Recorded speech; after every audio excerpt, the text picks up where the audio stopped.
You're in the frame. What do you get when you mix an extraordinary, quirky socialite, a flashy, wild beast, and high fashion? You get the recipe for a great piece of art. Hello.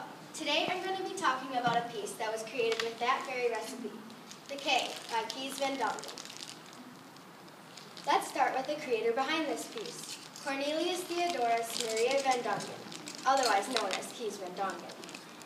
Born in the Netherlands, Van Dongen started painting at the early age of 16. He was known most for his portraits of women, his muse. This one-born character has been called the Andy Warhol of Paris. After World War I, Van Dongen became recognized as a society artist, usually painting the upper class. Kees's early work was Impressionism, but he later became a fauve.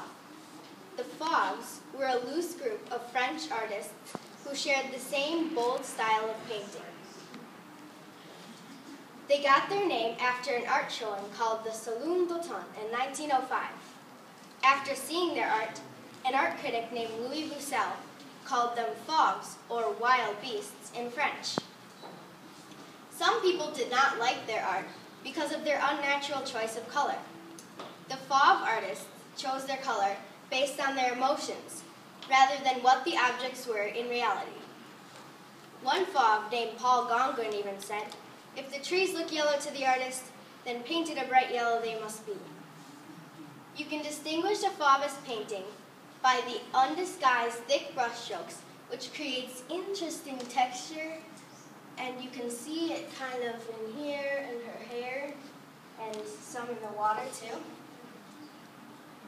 And also, you can distinguish it by the bright, vivid color that you can see in her hair and skin. Speaking of color, how about that hair? It belongs to the Italian heiress, Marchesa Luisa Casati, whose famous words are, "I want to be a living work of art." Marchesa Luisa Casati was an eccentric woman of the 1920s who has been compared to modern-day Lady Gaga. She had crazy outfits, wore live snakes as jewelry, and walked her 2 pet cheetahs on diamond and ruby leashes. Here's some pictures of her in which you can see her crazy costumes and even her wearing a snake for jewelry. Jeez, I would never do that.